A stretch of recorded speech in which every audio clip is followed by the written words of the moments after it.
आज सकाळी अतिशय दुःखद घटना घडलेली आहे।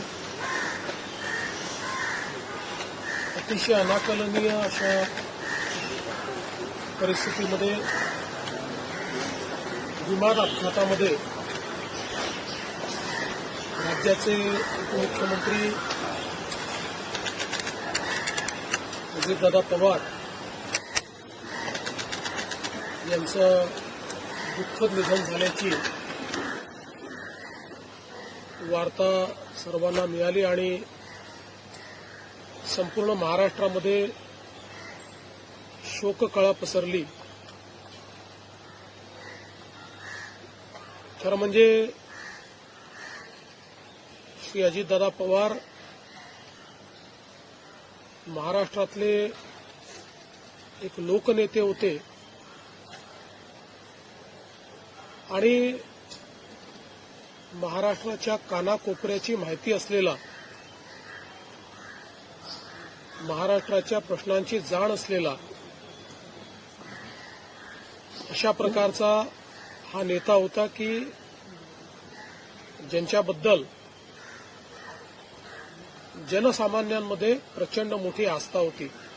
मी आणि एकनाथराव शिंदे साहेब आम्ही लवकरच बारामतीकडे निघणार आहोत।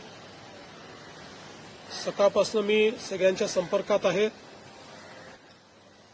पुढच्या सगळ्या गोष्टी ज्या आहेत त्या परिवाराशी चर्चा करून ठरवण्यात येतील। सकाळी सुप्रियाताईंशी माझं बोलणं झालं, त्यानंतर पार्थ पवारांशी माझं बोलणं झालं। एकदा संपूर्ण परिवार बारामतीला पोहोचल्यानंतर पुढच्या सगळ्या गोष्टींचे निर्णय हे त्यांच्या संमतीने घेतले जातील। महाराष्ट्रामध्ये आज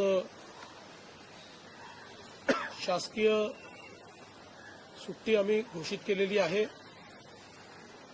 आणि त्यासोबत 3 दिवसाचा दुखवटा देखील जाहीर करण्यात आलेला आहे। पुढच्या सगळ्या बाबींची कल्पना ही आपल्याला लवकरच देण्यात येईल।